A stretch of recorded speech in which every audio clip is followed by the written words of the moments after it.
Hey everybody, it's Hylian Alchemist, and welcome back to Let's Play Pokemon Red. In the last episode, we defeated Misty and got our Cascade Badge. And in this episode, we are going to head right over to our next town, which is Vermilion City, after getting through these trainers here. And here's another interesting trainer that we are going to battle against.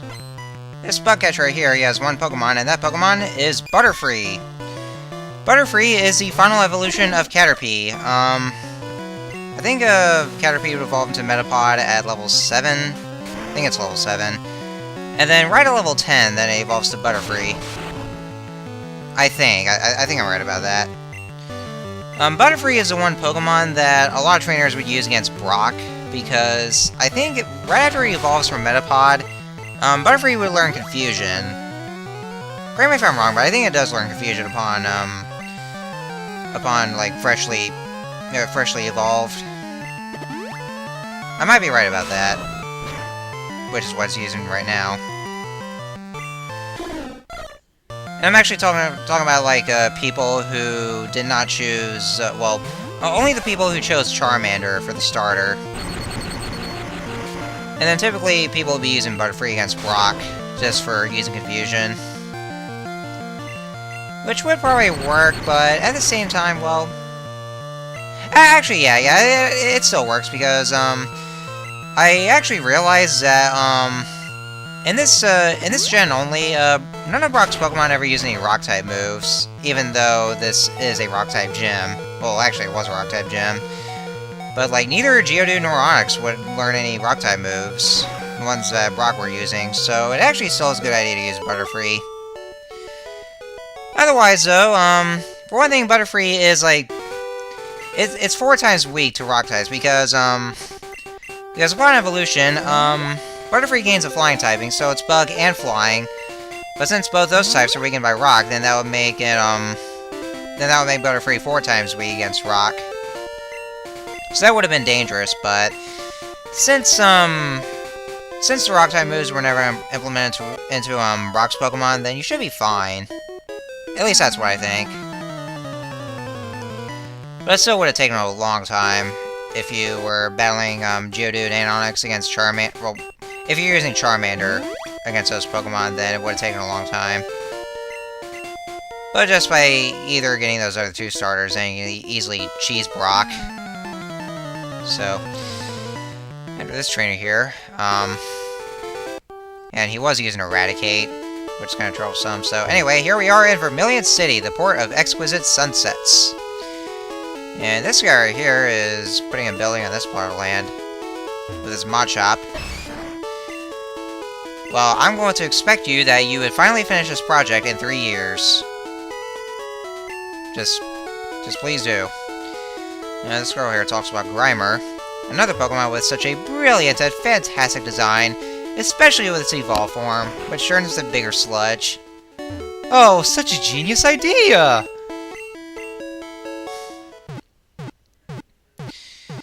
So, like always, I'll just be exploring Vermilion City and just talking to all these NPCs if there's anything of interest. Yeah, this guy talks about, like, no matter how strong your Pokemon are, they still do have weaknesses, as far as, type advantages, or disadvantages, actually. And, like this guy was saying, like, any Pokemon, even the same Pokemon could have different stats. Well, just slightly different stats, though.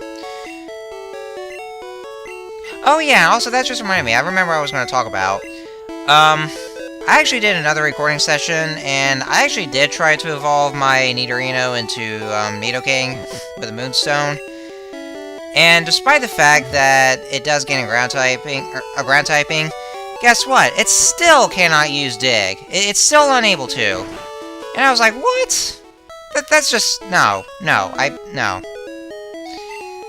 I think is one of those things where it's actually fixed in Yellow version. Because I know that Yellow actually did fix some of the things. Well, like, some certain moves for Pokemon to use. So that was actually some kind of wasted effort, so I had to just do another recording session, just hold off on evolving Nidorino. Anyway, this guy here just gave us an old rod, with the guy that lived in the house, and just stand by a body of water, and you take out the fishing rod, and then once your your character starts to shake a bit, and you see an exclamation mark above, then just tap the A button to reel the Pokemon in. And by using the old rod, a lot of the Pokemon that we're gonna be that you'll be catching are Magikarp. Yes, that's pretty much the only kind of Pokemon that you'll ever be receiving. When you're using the old rod, it's just Magikarp. And yes, I actually did talk about Magikarp before, because of that one guy that was trying to sell one of those. Which you can still get, I mean, like...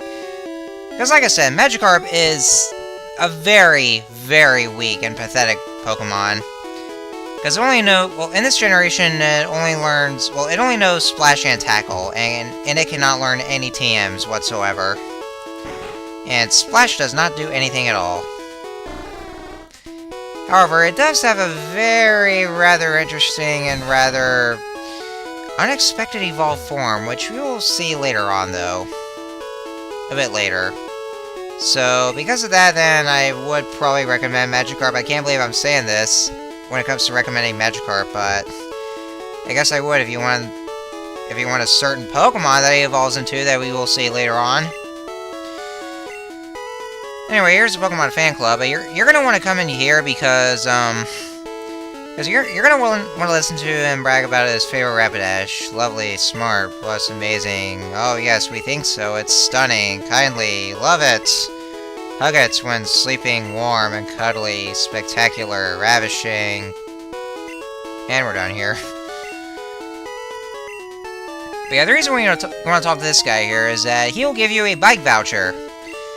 And we can exchange that for a bicycle. So you remember that one bike shop where it costs $1 million freaking Poké-Dollars? Well, with a bike voucher, let's just go ahead and... Oh, well, look at that. Well, how do we, what was going on here? Some magical power just took us to Vermilion City. What is going on here? Okay, well, I just used some editing here.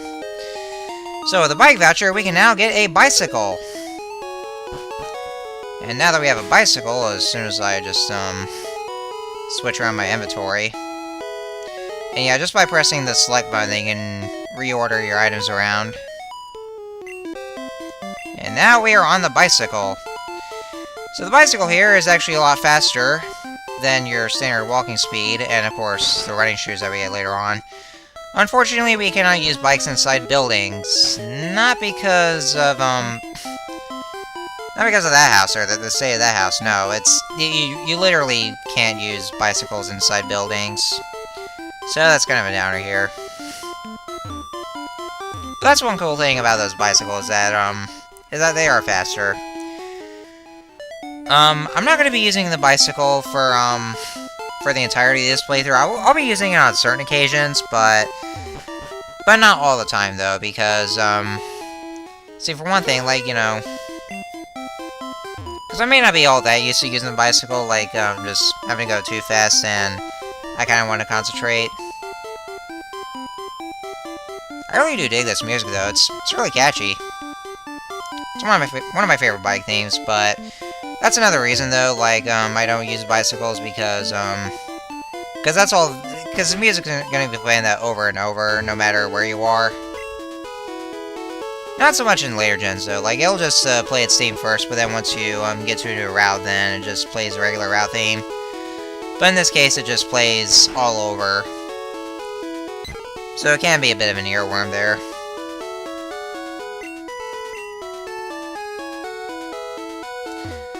I'd probably say, though, that, I think I probably have about, like, maybe 3, though. Like, 3 of the favorite bike themes. Like, there's one Gold and Silver, which sound a lot like the Goldenrod City theme. Well, it actually is a remix of it. And I also like the bike theme from X and Y. Another way it goes like... Da-na-na-na, da-na-na-na-na-na-na. So anyways, go right down here. And this is where we can gain access to the SS Sand, and that is where we need the SS ticket. Without that, we cannot go in there. So here we are in the SS Sand. So, the SS Sand here, it's actually, I could say that it's a landmark, and it's also where trainers are found. So you can actually battle trainers there if you just go in those rooms here. Like this guy is saying, the passengers are restless. And those more bored trainers here. Oh, this guy right here, we talk to him, the le waiter on this ship. Serve you anything you please. Less strong silent type. Yeah, it's one of those instances where people just lampshade about how silent red is. Actually, I remember in Sun and Moon where, like, you actually meet red and blue in the battle tree, and blue just comments about just how silent red is. Well, it's actually implied that red can talk, but only through the NPC's point of view, and not necessarily from our point of view. It's kind of like Link.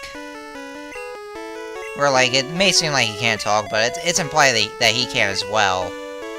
But not from our point of view.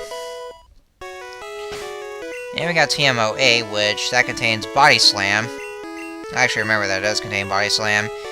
And I am actually going to teach it to Odin right here.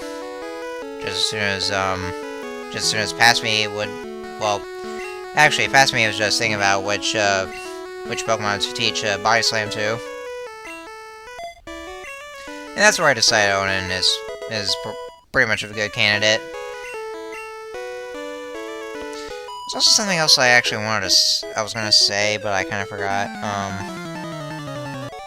Oh yeah, about the Pokédollars. I actually didn't mention that, your maximum number of Pokédollars that you can carry in this game is 999,999.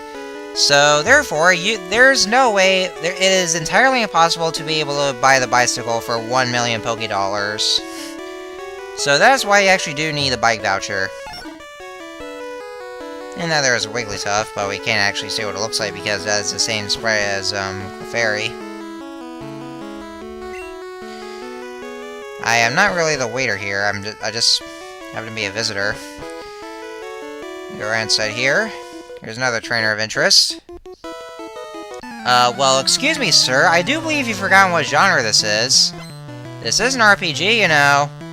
So, it's to be expected that I'm just gonna barge into, to people's rooms for no reason. Because that's how RPGs are. So this here is a gentleman. Gentlemen here will, they'll most likely be using Pokemon that are kind of pet-like. And they also give you a crap ton of Pokédollars as a reward. Since they're, well, you know, rich.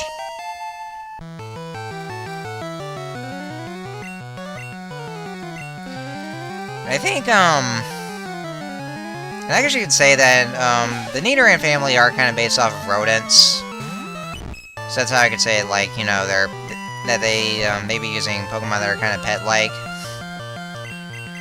And Nidoran will probably be considered that, since they are kind of based... They're supposed to be based off some kinds of rodents.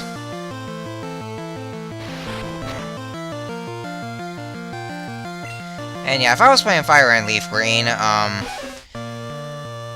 Pokemon would have been poisoned because of contact towards Nidoran. Because they would have the ability to Poison Point, and that does get pretty annoying. It's kind of like Static, where, by touching a Pokemon with that ability, they can get paralyzed. Get out! What are you, Gladion? I know it's you.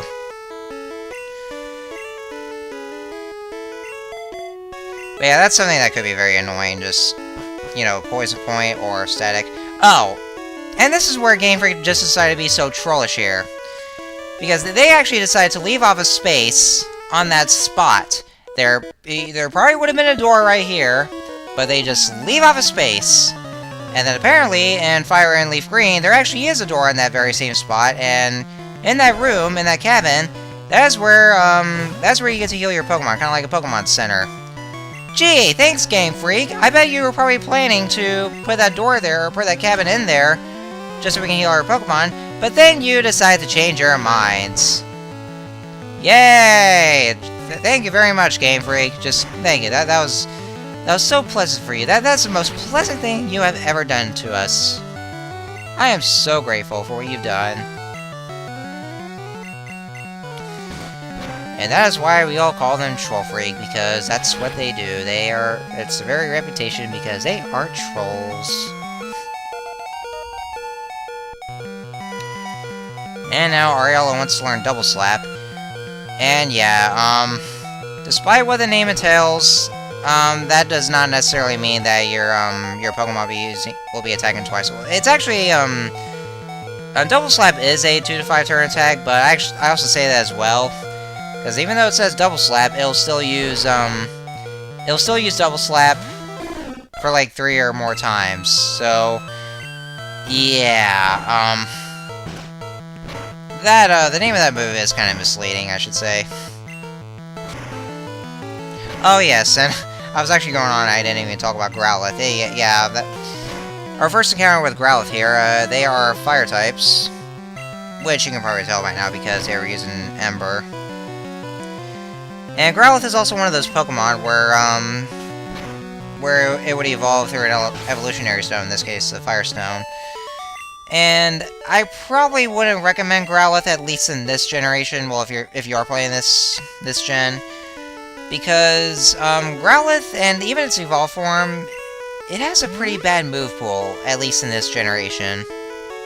It does get better in later generations, though, but in this gen, it kind of does have a mediocre move pool, so I probably wouldn't recommend that one. Which, again, if I was playing the remakes, then you can probably consider adding a Growlithe to your team, but in this version, then I probably wouldn't.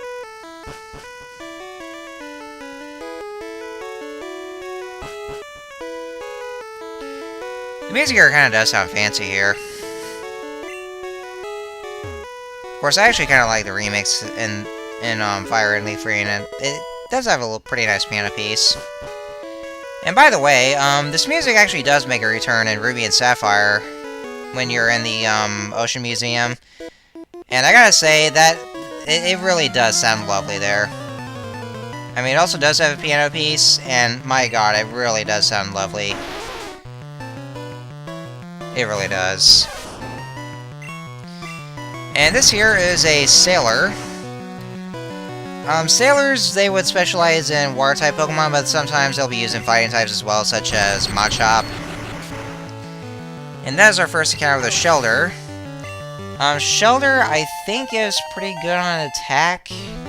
I think, or was it defense? Because last I checked, I think I might have seen that as more offensive, but defensive at the same time.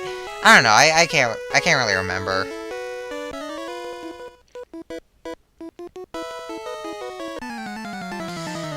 Yeah, this point onwards, this is where you'll be finding a few sailors and the occasional fisherman, which we'll see later on. I know we've already covered Horsey.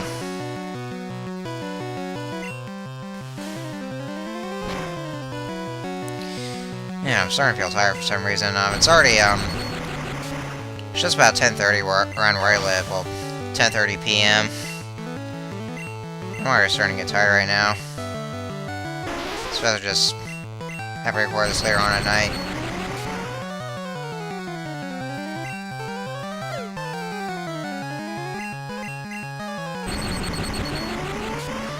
Not sure there's much else to say right now. Well, partly due to the fact that I am focusing my tiredness right now. Ah, yes, and this is also our first encounter with Tentacool. Tentacool is a water and poison type. I've never actually used one. Everybody knows for a fact that Tentacools are probably one of those, just like with Zubat, they are very annoying, but it's mainly because, well, we'll get to that later on, but they can be very annoying, and like you'll be encountering them a lot, like later on in this game. But more on that later, like I said. Another thing that's very annoying about, okay, I know I said the word annoying a lot of times, but this is on a different subject here, or a different topic. It's about the, that beeping noise that it makes whenever your Pokemon's HP is low. One thing that's very irritating about it is that not only does it sound, like, very irritating, I should say. Yeah, I'm gonna say that now. But, this only applies to Red and Blue, though. Whenever a Pokemon is sent out during the, low HP beeping noise, you would actually kind of notice that, the cry that the opposing Pokemon makes, like, you know when a Pokemon sounded like they start sounding their cry? It actually kind of sounds a bit distorted. And it kind of doesn't sound very pleasing either. It only happens whenever your Pokemon's HP is low and it just starts making that beeping noise. Then you kind of hear this distorted cry of the Pokemon. Which I actually noticed that it does get fixed in the yellow version, along with the layer gens, and this team here contains Rest, which I am not going to use. Rest, as the name implies, by using it, your Pokemon fall asleep, but it does heal your HP as well. It'll only stay asleep for like, about 3 turns, I should say. Yeah, around 3 turns when it'll stay asleep, but it does heal your Pokemon's HP. But I'm not going to use it. I'm not going to go for Rest because of that. And just this last trainer here before I go ahead and end this off. This fisherman here will be using... they specialize in Pokemon that can be caught by fishing. Such as Tentacle, which, of course, yeah, Tentacle can be caught by fishing. And sometimes they can still be caught just by using the Gold Rod. But it's very rare for that, because you'll mostly be hooking Magikarps.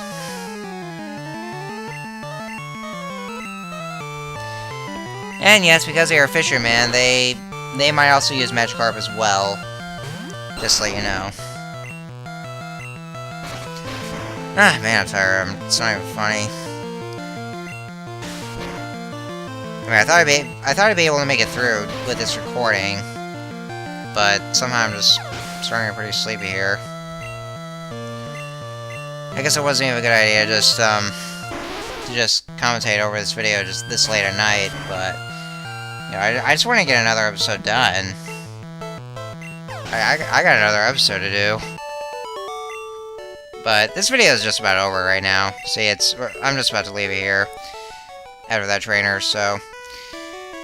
Anyways, next time on Let's Play Pokemon Red, we are going to probably finish off the SSN, and maybe, just maybe, we'll take on the Vermilion City Gym Leader. Who knows? We'll have to see about that, depending on what I do in the next video.